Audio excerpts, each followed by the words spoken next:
So welcome back everyone, Mike here. Another beautiful evening here in Pennsylvania. Just about perfect. A little bit warm, but not much humidity. Really nice evening. Anyway, this evening I am headed out here in the woods on Forest here, the RK37. Got the Grapple on the front. Big tool rack on the back. And I left my dump trailer down here the other night. I'm going to go round up some firewood to feed the Wolfe Ridge splitter. I think tomorrow morning Melissa and I are going to split some firewood, then I will cut some grass, and then we're going to run the Wood-Mizer sawmill some. But the other day I was headed down here and I was doing a little video like this on the tractor, and I got a little like B-roll footage or whatever you call it, and I went by this tree right here, and I didn't pay any attention to it until I was editing the video. This little white oak right here is dead. So while I'm down here, might as well drop this thing, cut it up. See that? These little buggers, they can be tricky. Straight as an arrow. It's kind of leaning towards the pond just a bit, and they're not really big enough to pound wedges in them. You know, it's kind of tough, but we should be all right.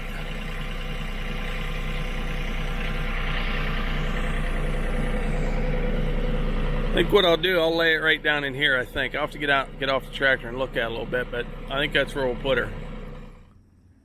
All right, here it is. As far as I can tell, yeah, I think it's got a little bit of lean headed right towards that big oak tree that's mixed in there with those hemlocks right there. That's where it wants to go. Maybe even down this way a little bit. But I think I could probably get it to go down there right beside one of those red pines down there. Drop it right on this trail maybe. Take another look here.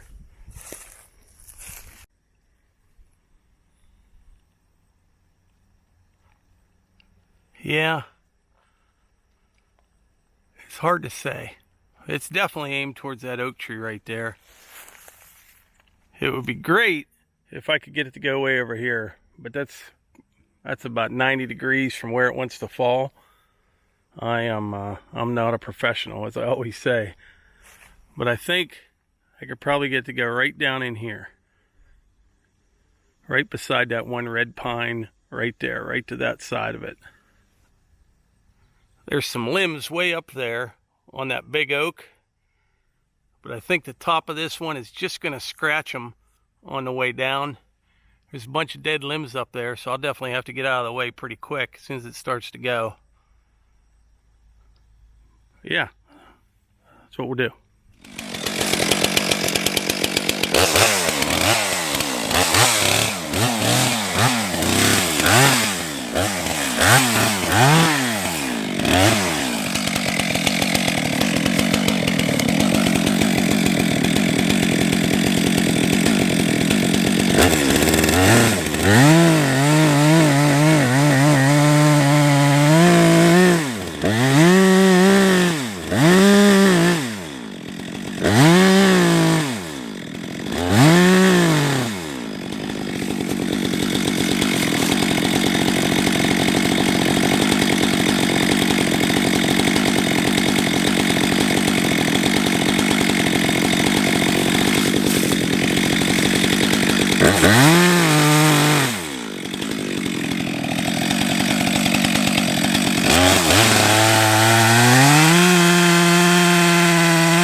So that actually was perfect. Went exactly where I wanted. I was trying to get about, you know, I said 10 feet to the right of this last red pine down here.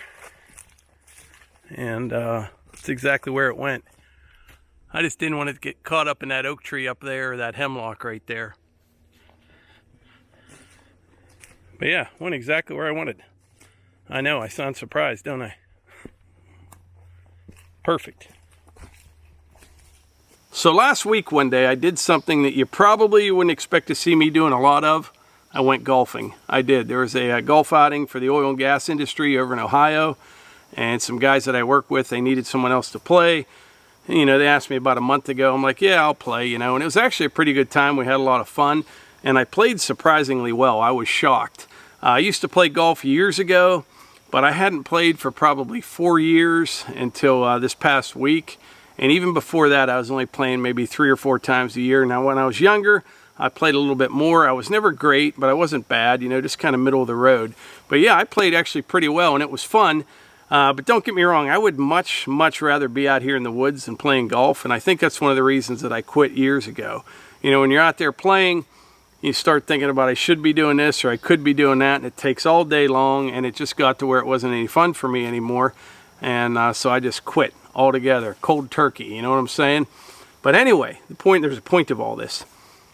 I'm playing golf last week, and like I said, I was playing really well. I think it's because I wasn't expecting a whole lot. I hadn't played for a while. You know, you're relaxed and all that. But anyway, I'm getting off the tee real well, and I'm thinking about actually what I'm going to be doing when I get home that night or the weekend and be out here in the woods. But this one shot, we're on like a par 4 or something, and I line up the ball, and you know, you're focusing on everything, you know, keep your eye on the ball, contact. You know, I got the certain stance, my grip, all this stuff, slow backswing, the whole 9 yards, right? You got it all figured out in your head. And I hit this ball straight as an arrow. I mean, it's a shot, you know, way out there, perfect, right?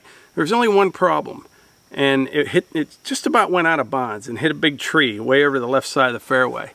And I'm thinking to myself, everything was perfect. And the guy I was golfing with, he said, that's exactly where you were aiming. And you know what? He was right. You focus on so many other things, you forget about one of the most important ones, aiming. And that is something that I have been trying to improve on when it comes to falling trees.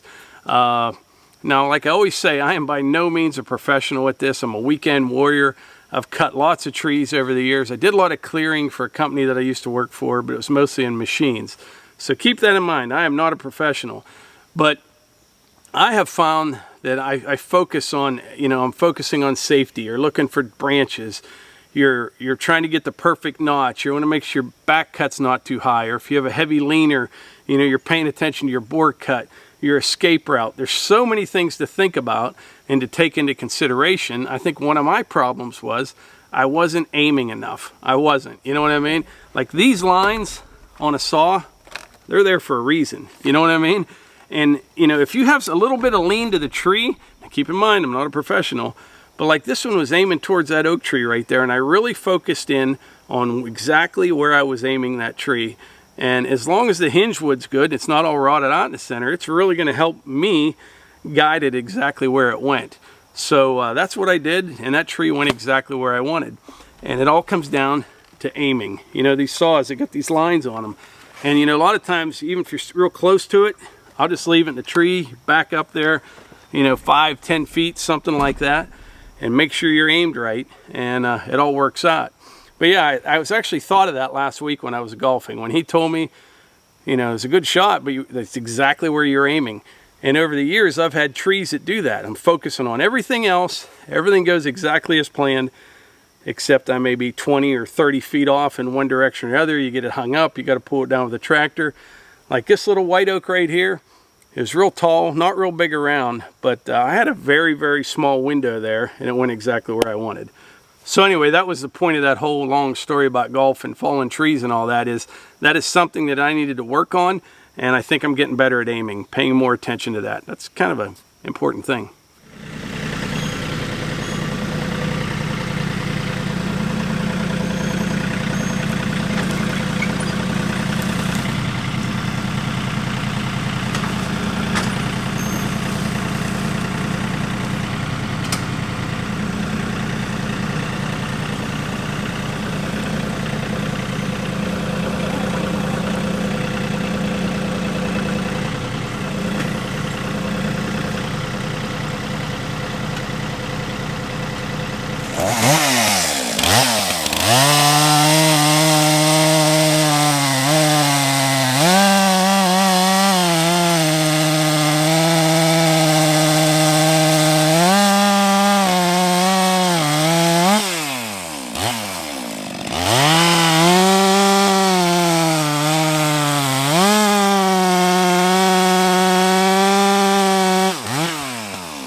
sounds of chaos echo through the night. The city's an assault on peace of mind. It's always buzzing and never sleeps.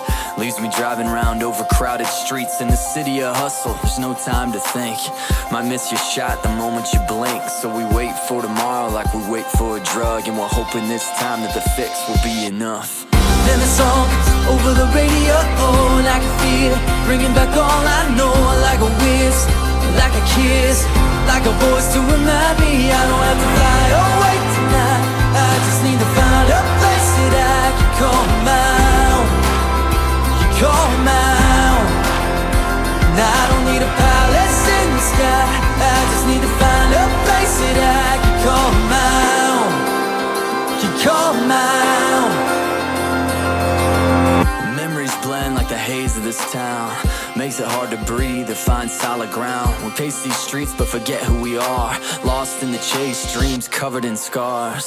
Makes me want go in the tower sometimes. Sell my heart, trade it for nickels and dimes. I could leave it, stop believing, but I feel the wind remind me I don't have to fly away tonight. I just need to find a place that I can call my own. You call my own. And I don't need a palace in the sky. I just need to find a place that I can call my own. Call my own.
So this was all good and solid. This is good stuff right here. White oak.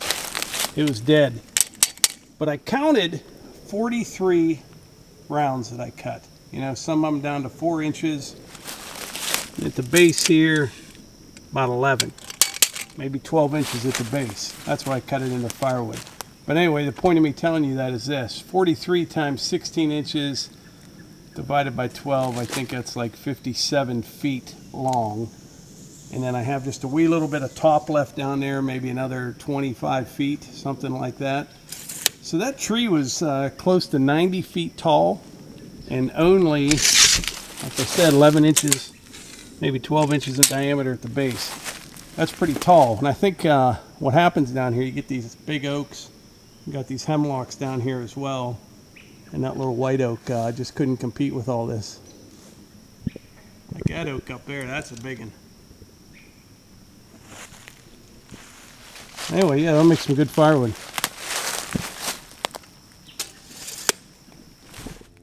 I came down here just planning on hooking up the little dump trailer and heading over to the old apple orchard to gather up some rounds I already had cut up. But I got sidetracked with this little white oak here. I can't believe, I probably drove by this thing 100 times. You know what I mean? Never realized it was dead till the other day. Like I said earlier in the video, I just pointed the camera up in the air when I was editing. I'm like, boy, there's a dead tree. I gotta get that thing. But yeah, it's a pretty nice tree.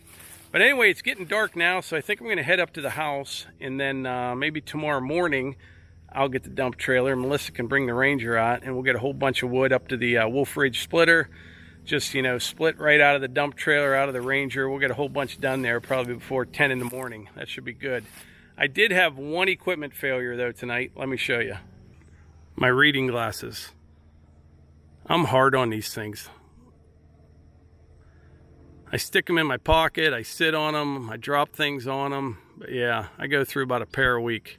I need to get a pair of those like safety glasses with the bifocals in the bottom or something like that. I need to get some of them because this just doesn't really work out in the woods. But anyway, that's what I wanted to share tonight is I needed to improve on my aim. You know what I mean? I focused on everything else when it comes to falling trees.